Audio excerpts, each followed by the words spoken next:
আলেম থেকে নিয়ে জালেম পর্যন্ত, সাধারণ দিনমজুর খেটে খাওয়া মানুষের মধ্যেও পর্যন্ত এই যে অহংকার মুক্ত মানুষ কতজনকে পাওয়া যায়? যার ভিতরে একটু টাকা আসলো, যার ভিতরে একটু পাওয়ার আসলো, ক্ষমতা আসলো, যার একটু গোষ্ঠীর বল বড়, যার একটু ভিন্ন কিছু আছে, তো তার ভিতরে দেখা যায় কি পরিমাণ অহংকার বিরাজমান, কি পরিমাণ অহংকার কাজ করে। আমাদের আলেম হওয়ার পরেও তখন আমাদের এলিম নিয়ে কাহারো কাহারো অহংকার থাকে। আমি বড় আলেম, আমি বড় মুফতি, আমি বড় মুহাদ্দিস, এই যে একটা মনোভাব, এই যে একটা অহংকার, বড় হুজুরগিরি, এক কথায় গ্রাম্য ভাষায় যেটা বলা হয় বড় হুজুরগিরি। এই যে বড় হুজুরগিরি এটা একটা অহংকার। আর আল্লাহ তাআলা বলেন ওই ব্যক্তি আমার বন্ধু নয় যার ভিতরে অহংকার কাজ করবে, যার ভিতরে অহংকার থাকবে। আর নবীজি বলেন ইয়াকুমুল হাসাদা ফা ইন্নাল হাসাদা ইয়াকুলুল হাসানাতি কামা তাকুলুন নারুল হাতাব। আল্লাহর পয়গম্বর বলেন যাররা পরিমাণ অহংকার, হিংসা যার ভিতরে কাজ করবে, থাকবে, তার তামাম জিন্দেগীর আমল জ্বলে পুড়ে বরবাদ হয়ে যাবে। বলেন নাউযুবিল্লাহ।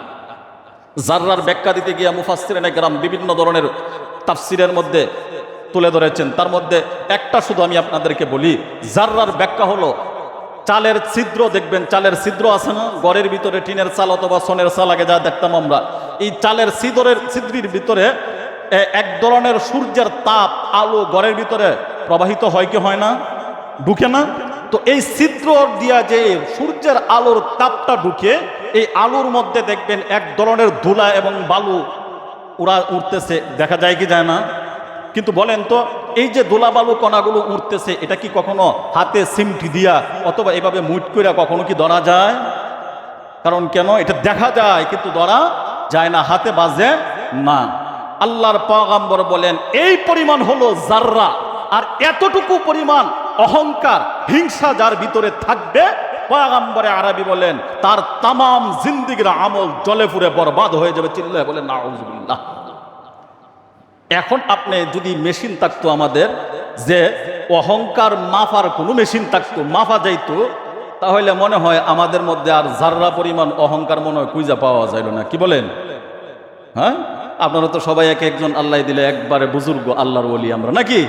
আমাদের মনে হয় আমাদের মধ্যে আর কোনো অহংকার আর কোনো কিছুই নাই।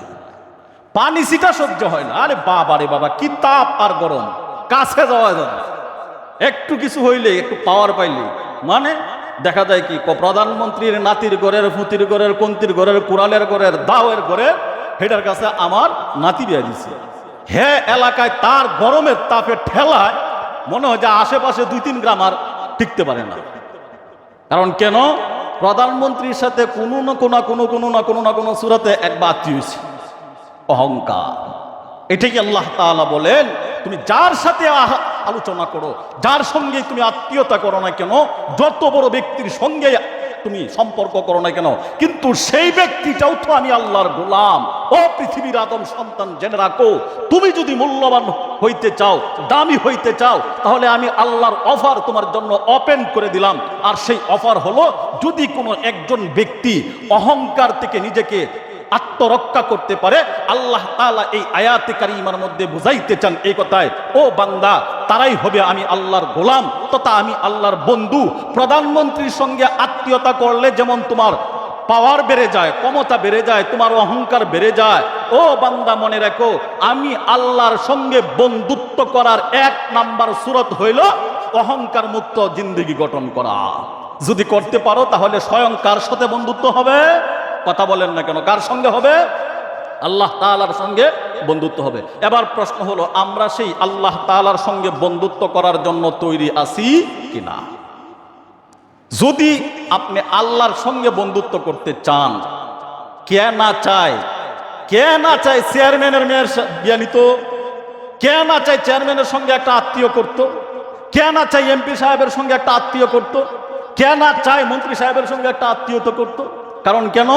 উপরে যাইতে চাই মানুষ, নিচের দিকে যাইতে কখনোই রাজি না।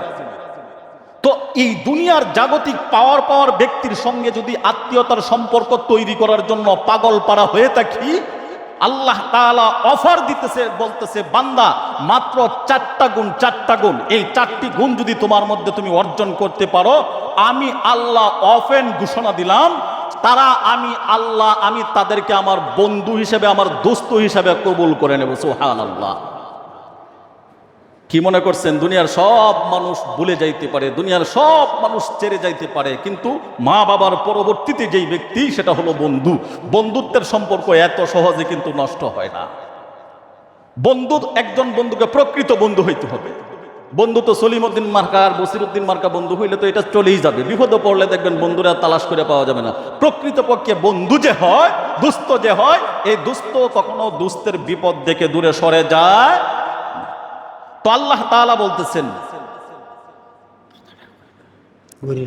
সেটা বসেন পরে শেষে। তো আমি যে কথা বলতেছিলাম, আল্লাহ তাআলা সঙ্গে বন্ধুত্ব করার জন্য স্বয়ং আল্লাহ তাআলা অফার দিতেছেন। তার সঙ্গে বন্ধুত্ব করতে পারলে ইহকালেও কল্যাণ, আর পরকালেও তো বিনা হিসাবে জান্নাতে চলে যাবে। সুবহানাল্লাহ। এক নাম্বার কথা হলো ওয়াইবাদুর রহমানিল্লাযীনা ইয়ামশুনা আলাল আরদি হাওনা ওয়া ইযা খাতাবাহুমুল জাহিলুনা ক্বালু সালামা। এক নম্বর বৈশিষ্ট্য হলো তারা জমিনের মধ্যে অহংকারী হবে না, তাদের মধ্যে অহংকার কোনো কাজ করবে না। 2 নম্বর বৈশিষ্ট্য হলো ওয়া ইযা খাতাবাহুমুল জাহিলুনা ক্বালু সালামা।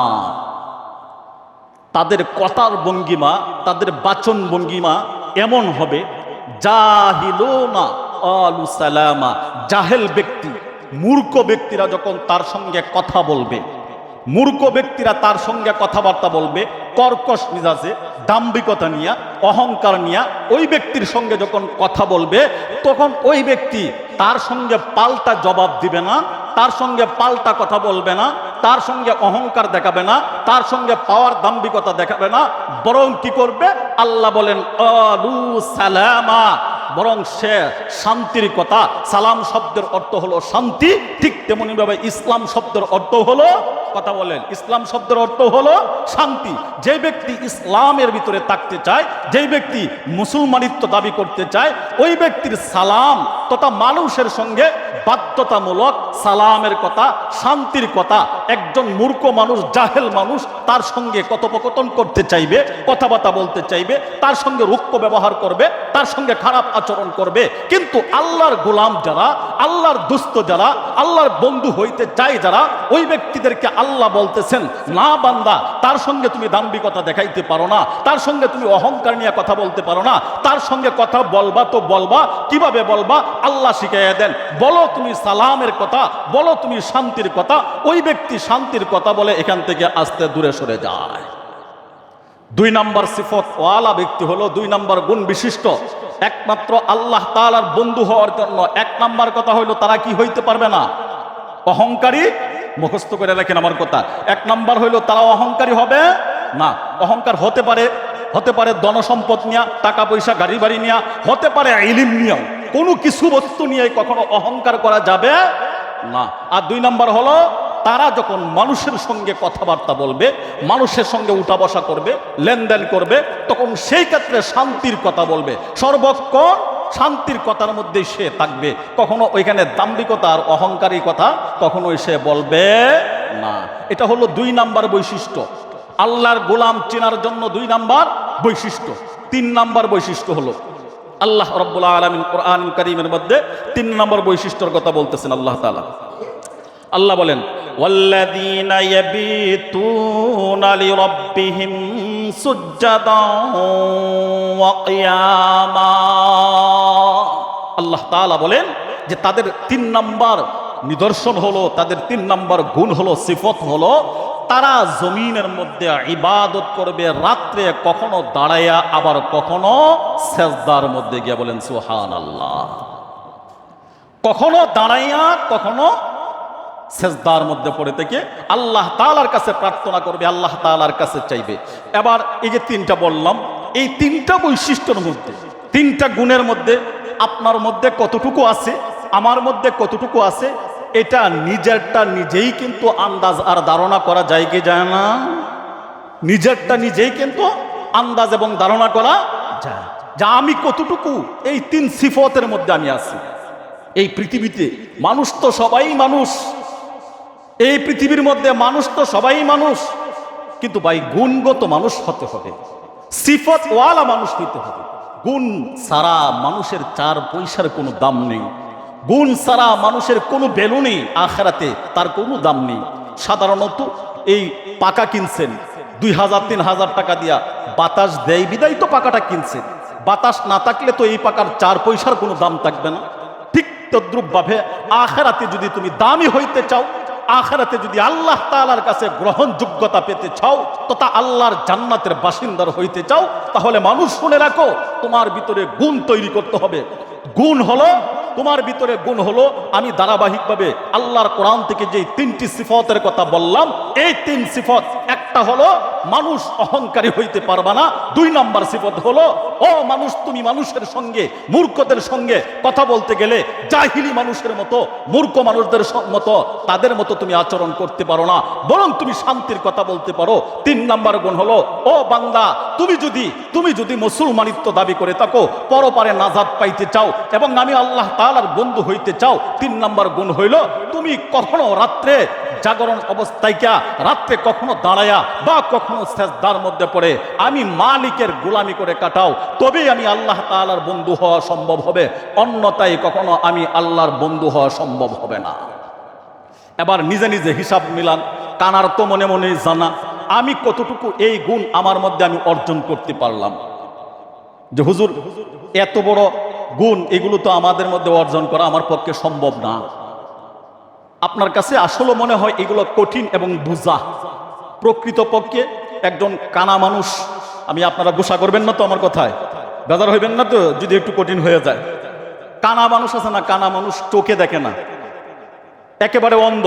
কানা তো এক চোখ থাকে আর এক চোখ থাকে না, এটাকে বলা হয় কানা। আর অন্ধ বলা হয় যেটাকে একেবারে দুনো চোখ থাকে না।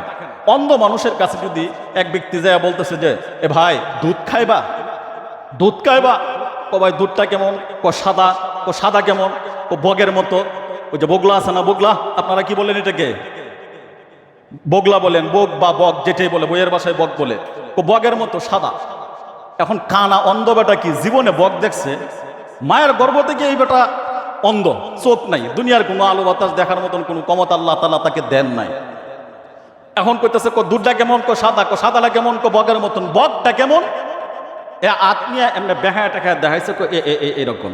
হ্যাঁ আতায় আতায় কানা, মানে আতায় আতায় কথা, ও মাইয়া মাইয়া গো, এত মোটা দুধ আমার গলা দেখাইতো না। আর আসলে কি প্রকৃতপক্ষে দুধটা কি এত মোটা? কথা বলেন না কেন, দুধটা কি এত মোটা? কারণ সমস্যা কোথায়? সে অন্ধ। সমস্যা কোথায়? অন্ধ। চোখ না থাকার কারণে দুধ যেইভাবে বেচারা বুঝাইতে চাইছে কিন্তু তারা বুঝাইতে অক্ষম, বুঝাইতে পারে না। ঠিক তেমনি ভাবে আমি বসিরউদ্দিন নয়, ভালো ভালো আলেমের ওয়াজ নসিহত আপনারা শুনছেন, শুনে আসছেন, এই পর্যন্ত শুনতেছেন, কিন্তু পরিবর্তনের ছোঁয়া তো নাই। এত বয়ান, এত নসিহত করা হইতেছে, আজান পড়ার পরে মুসল্লি মাত্র 12 জন। এত বড় মহল্লা, আমি খালি এই মহল্লার জন্য বলতেছি না, প্রত্যেকটা মহল্লায় আপনি দেখেন, বাংলাদেশের প্রত্যেকটা মহল্লায় লোকের অভাব নাই। হায় রে হায়, এত মহল্লার মধ্যে 200-300 ঘরের বসবাস, অথচ প্রত্যেকটা মসজিদের মধ্যে 12-13 জন। ফজর ওয়াক্তে আল্লাহ দিলে মাত্র 3 জন 4 জন নিয়ে ইমাম সাহেব নামাজ পড়ার লাগে। এখন আপনিও কিন্তু মুসলমান, আর যে বেড়া 5 ওয়াক্ত নামাজ পড়তেছে সে বেড়াও কিন্তু মুসলমান। আপনিও কিন্তু এই জমিনে থাকতেছেন, আপনিও নিজের মুসলমান দাবি করতেছেন, আপনিও আল্লাহ তাআলার নাজাতের কামনা করতেছেন। যে বেচারা 5 ওয়াক্ত নামাজ পড়তেছে, জিকির আজকার করতেছে, সে অহংকার মুক্ত জীবন গঠন করেছে এবং রাত্রেও অনেক সময় উঠে নামাজ আদায় করতেছে, সেও কিন্তু মুসলমান। আবার নিজের আকল নামক দৌলতকে প্রশ্ন করে দেখেন, আমি সপ্তাহে একদিন মাত্র আয়া 2টা টুসি দিই মসজিদের মধ্যে, আর সারা সপ্তাহ চলে যায়, আমার মসজিদের সঙ্গে কোনো কানেকশন নাই, কোনো সম্পর্ক নাই, নামাজের সঙ্গে কোনো সম্পর্ক নাই। আমিও মুসলমান, হে বেচারাও মুসলমান। যদি ভাই সপ্তাহে আইসা, যদি সপ্তাহের মধ্যে আইসা যদি নামাজ পড়িয়া 1 সপ্তাহে শুধু খালি একটা টুসি দিয়া যদি আল্লাহরে পাওয়া যাইতো, আর পরে আল্লাহর গুসা থেকে মাপ পাওয়া যাইতো, ওয়াজতায় হুদায় আপনারা এই নয়া মসজিদে ইমামতি করলাম হয় না। এটা বাদ দিয়া সপ্তাহে বছরে হাতবার কোন সুরত এক দুইটা টুসি দিলাম বুঝাইয়া। কারণ নামাজ পড়তে ভালো একটা কষ্ট হয় না, নামাজ পড়তে মোটামুটি কি বলেন কষ্ট হয় না, ভালো তো একটা পরিশ্রম হয়, ভালো তো একটা কষ্ট। এইভাবে ভাই আল্লাহরে পাওয়া যায় না। আপনি কবেন যে হুজুর এক তো হইলে তো আইতাছি, সপ্তাহে একদিন হইলে তো আইতাছি, এইভাবে করলে তো আমরা গুছা উঠবো, এভাবে করলে তো আমরা রাগ উঠবো, তাহলে তো আমরা আয়াম কিভাবে, তার তো আপনি তো আমরা যেভাবে বুঝাইতেছেন এইভাবে বুঝাইতেছিলে তার আমরা অন্য মসজিদ ছাইড়া দেওয়ান লাগবো। আপনারা আর কত কইয়াম ওয়াজ করতে আছি 3 বছর ধরিয়া, 3 বছর ধরে ওয়াজ করতেছি, নরম কইয়া দেখলাম, গরম কইয়া দেখলাম, হাও ধরিয়া দেখলাম, আব্বা ডাকিয়া দেখলাম, বাপ ডাকিয়া দেখলাম, সান ডাকিয়া দেখলাম, লক্ষ্মী শোনা কইয়া দেখলাম, কোনোটাই আপনারা কামাবো না। আমরা কোন কোন ইঞ্জেকশনে কামাবো, কোন ইঞ্জেকশনটা দিলে পরে কামাবো? যে নামাজ যাইবাই, 5 ওয়াক্ত ধরবাই কেন? হ্যাঁ, প্রত্যেকটা দোকানপাটে তো দেখি সিনেমা যখন সারে মুখের অভাব হয় না। এই মেয়ে আপনি মুসলমান কিভাবে দাবি করেন আমি বুঝে আসে না আমার এটা। আমার কথাগুলো আপনি কিভাবে নিবেন আল্লাহ জানে, জানি না। কষ্ট পাইলেও আমি কি করতাম বলেন, কি করতাম বলেন, আপনাদের কিভাবে বুঝাইতাম, কিভাবে বুঝাইলে আপনি বুঝবেন। কলিজা সিরিয়া দিয়ে যদি বুঝাইতে পারতাম তাহলে সেভাবেই বুঝাইতাম। আফসোস আর পরিতাপের বিষয়, আজান পড়ে মাঝে মধ্যে এশার নামাজের পরে আমি বেশ 2-3 দিন পর্যন্ত দেখছি আমার গ্যাস্ট্রিকের সমস্যা। এশার ফরজ পড়ে আমি সাথে সাথে গেছি বড়ি আনার জন্য, যায়া দেখি দোকান ভর্তি মানুষ, মসজিদে মাত্র 8 জন নিয়ে নামাজ পড়লাম। এই লজ্জা কোথায় রাখবেন? কেন এই অবস্থা আপনাদের? আমি বুঝলাম না আপনাদের কিভাবে বুঝাইবো বলেন, আপনারা একটু বলেন। আর ওয়াজ আর করে লাভ নাই, কি করবো ওয়াজ করিয়া? এর আগেও তো বহু ইমাম আসছে, আপনি বলবেন হুজুর আমরা কি সবাই কি আপনারা নামাজি বানান লেগে ইমাম রাখছি? আমরা তো নামাজ পড়েন লেগে রাখছি। আপনি আমরা নামাজ পড়েন লেগে ইমামতি রাখছেন না? নামাজ পড়েন লেগে শুধু রাখছে? আর নামাজ পড়েন লেগে কলমা কান্দা থেকে হই নেত্রকোনা ঢাকা থেকে ইমাম রাখা লাগে না? আপনার গ্রামে বহু ইমাম আছে, ওই তারা দিয়ে নামাজ পড়ান হবে। একজনটা দিয়ে পড়াইলে তো হইল, ইমামতির উপযুক্ত একজন ব্যক্তিটা দিয়ে পড়াইলে তো হইল। ইমাম রাখছেন নামাজ পড়াইবে, এবং পাশাপাশি তার দায়িত্ব হলো ইসলামের কথাগুলো, দ্বীনের কথাগুলো, কোরআন সুন্নাহর কথাগুলো আপনার সামনে বলবে, আপনাকে নামাজের জন্য উদ্বুদ্ধ করবে। আপনি মসজিদ টাইলস দিয়ে সুন্দর করে করলেন, সেই মসজিদের হক সম্পর্কে আপনাকে জানাইবে। জানানোর মাধ্যমে আপনি যেন মসজিদে এসে আল্লাহর কুদরতি কদমে সেজদা লাগান, সেই দিকে আপনাকে উদ্বুদ্ধ করবে। উদ্বুদ্ধ করতে যায় অনেক সময় আপনার গরমও হইতে পারে, নরমও হইতে পারে। আমি বুঝাইতে যাই আমার সুর কোনো সময় কঠিনও হয়ে যেতে পারে, কোনো সময় নরমও হইতে পারে। বুঝাইতে বুঝাইতে কোনোবাই তো আপনি বুঝতেছেন না। ভাই আপনাদের পায়ে হাত ধরে বলি, আজান পড়বে, বিশেষ করে দোকানের যারা আছে দোকানদার, দয়া করে আল্লাহর ওয়াস্তে আপনাদের পায়ে হাত রাইখা বলি, আমি ইমাম হিসাবে কিয়ামতের ময়দানে আমাকে দায়ী করতে পারবেন না যে হুজুর তো আমাকে নসিহত করে নাই, আমাকে বলে নাই। এই কথা আপনি বলতে পারবেন না। আমি এই সব মুসল্লিদের সামনে আল্লাহকে সাক্ষী রেখে আমি আমার দাওয়াত পৌঁছে দিতেছি। বিশেষ করে দোকানদার যারা আছেন, 3টা-4টা দোকানদার যারা আছেন, আপনাদের পায়ে হাত রাইখা, আপনারা আমার বয়সও অনেকে ছোট হবেন, আবার অনেকে বড় হবেন, ছোট হোক বড় হোক, আমি একজন আলেম হিসাবে আপনার পায়ে হাত রেখে অনুরোধ করে বলবো, আজান পড়ার পরে অন্তত 20 মিনিট আপনার দোকানটা বন্ধ রাখেন, টিভিটা বন্ধ রাখেন। 20টা মিনিট দয়া করে আল্লাহর ওয়াস্তে। শুধু আজান পড়লেন, আহারে দুঃখ লাগে, কিভাবে বলবো, কিভাবে বুঝাই? আজান পড়ছে, কই আজান পড়ছে, তাড়াতাড়ি বক্সটা বন্ধ কর। আজান পড়লো, আজান পড়ার সাথে সাথে বন্ধ করলাম, আজান শেষ, ফুট করে বাবা ছেড়ে দিলেন। আহারে ভাই, আহারে ভাই, কিভাবে বুঝাইবো এই কথাগুলো? দয়া করে আল্লাহর রাস্তে আটকানি না, আটকানি না। এই আটকায়া আপনি বন্ধ করে রাখলেন আজান পর্যন্ত না। দয়া করে ভাই আপনি আমার কথাগুলো রাগ করেন না। বুঝবেন মরলে পরে যে হ্যাঁ ইমাম সাহেব যদি আটটু কইতো ভালো লাগলো, যদি আটটু আমার রাগ করে কইতো তাও তো আমি বুঝতাম, তখন বুঝবেন। বুঝলে কোনো কাজ হবে না। ভাই অনুরোধ, দয়া করে আপনি 20 মিনিটের জন্য টোটাল টিভিটা বন্ধ করে রাখবেন। আপনিও একটা দাওয়াত দিয়ে দিবেন, আপনিও নামাজে আসবেন। আপনি মুসলমান না? আপনি মুসলমান না? আপনি নামাজে আসবেন এবং সবাইকে দাওয়াত দিবেন, চলো ভাই নামাজে চলে যাই সকালে। এর দ্বারা রাসূল সাল্লাল্লাহু আলাইহি সাল্লাম বলেন, কোনো একজন ব্যক্তি যদি নামাজের জন্য আহ্বান করে বা ভালো কোনো কাজের জন্য আহ্বান করে, এই ভালো কাজের জন্য আহ্বান করার দ্বারা এই ভালো কাজের এলানটা শোনার পরে যতজন মানুষ এই এলান শুনে ভালো কাজটা এসে করলো, করার পরে সকলেই মিলে যতটুকু সওয়াবের ভাগীদার হইল, এলান কর্নেওয়ালা ব্যক্তির আমলে নামার মধ্যে আল্লাহ তাআলা সেই পরিমাণ সওয়াব দান করে দেয়। বলেন সুবহানাল্লাহ। তাহলে আপনি দোকানদার, আপনার জন্য তো সুবর্ণ সুযোগ দাওয়াত দেওয়ার। আপনি আজান পড়ছে, দাওয়াত দিয়ে দিলেন, ভাই নামাজের জন্য সকলে চলে যায়, আজান পড়ছে চলেন না মসজিদে সকলে চলে যায়। এই দাওয়াতটা দেওয়ার কারণে আপনার নামাজ তো পড়লেন, বাকি যারা পড়বে এসে সকলে যে সওয়াব পাইবে এই পরিমাণ সওয়াব আপনার আমল নামার মধ্যে চলে যাইবে। এ ভাই, আপনি ভাবতেছেন হুজুর আমি তো জোয়ান মানুষ, একটু বুড়া হই না, একটু চামড়া ঢিল হোক না, একটু দাড়ি মুছ পাক হোক না, তারপরে মসজিদে যাব। আপনার এত সময় কেউ দেয় নাই, কেউ দেয় নাই। আমি ইমাম সাহেব এই জুমা পড়াইতেছে, আগামী জুমা পড়াইতে পারি, নাও পড়াইতে পারি। আপনি মুসল্লি এই জুমায় নামাজ পড়ার জন্য আসছেন, আগামী জুমায় আপনার নামাজ নসিবে নাও থাকতে পারে। সুতরাং মৃত্যুর জন্য সর্বক্ষণ তৈরি থাকেন, মৃত্যুর জন্য প্রস্তুত থাকেন, আখিরাতের সামান তৈরি করেন। সুবর্ণ সুযোগ, হায়াতের জিন্দেগি চলে যাইতেছে, 1 মিনিট গেল তো আর এটা ফিরে আসবে না, 1 সেকেন্ড গেল আর আসবে না। দোস্ত, সময় কিন্তু আল্লাহ নির্ধারিত করে দিয়েছেন। এই সময় থেকে সময় কমতেছে, সময় বাড়তেছে না, যত যাচ্ছে তত সময় কমতেছে। সুতরাং সময় চলে যাওয়ার, খতম হওয়ার আগে আগেই নিজেকে শুধরান, পরিবর্তন করেন। এছাড়া দেখবেন যখন মালাকুল মউত আজরাইল চলে আসবে, তখন যদি হাজার কান্না করে তওবা করেন আর কোনো লাভ হবে না। কারণ কেন? সাখারাতের সময় তওবা দরজা বন্ধ। ছোট্ট এখানে একটা মাসআলা আমরা জানি না অনেকে, এটা মনে রাখবেন। ফেরাউন সারা জিন্দেগি আল্লাহর বিরোধিতা করছে, ফেরাউন সারা জিন্দেগি আল্লাহর বিরোধিতা করছে। মৃত্যুর সময় পানির মধ্যে যখন চুবে উপরে উঠে নিচে যায়, এমন সময় বলতেছে লা ইলাহা ইল্লাল্লাহ মুসা কালিমুল্লাহ, আল্লাহ আমি তোমারে মাইনা নিছি, তোমার পয়গম্বর মুসাওকে মাইনা নিছি। আল্লাহ তাআলা বলেন এখন কেন? এখন কেন? এখন তো মরণের সময়। এই মুহূর্তে তোমার তওবার দরজা বন্ধ থাকে। একটা মানুষের যখন সাকরাত শুরু হয়, তখন হাজার তওবা করলেও আল্লাহ তওবার দরজা বন্ধ করে দেয়, তখন আর তওবা করলেও কোনো কাজ হবে না। এজন্য যাদের মনে মনে এরকমটা আছে, মরণের আগে তওবা করলে বলি আল্লাহ মাফ করে দেয়, তো যে সময় আজরাইল আয়া দৌড়ান দিব, দেখবাম বুঝবাম এই সময় বাবা তওবা করে নিয়ে আনিয়াম। দোস্ত, এই সময় তওবা করলে কোনো লাভ হইতো না। সুতরাং তওবা করতে হবে আগে, পরিবর্তন হইতে হবে আগে, নিজেকে শুধরাইতে হবে আগে। কখন? এখন থেকে, এই মুহূর্ত থেকে পরিবর্তন করতে হবে। যে কথাগুলো বললাম, যদি কষ্ট পায় থাকেন আল্লাহর রাস্তায় ক্ষমা সুন্দর দৃষ্টিতে দেখবেন। যে কথাগুলো বললাম, আল্লাহ তাআলা আমাদের সবাইকে বোঝার, আমল করার মতন তৌফিক দান করুন।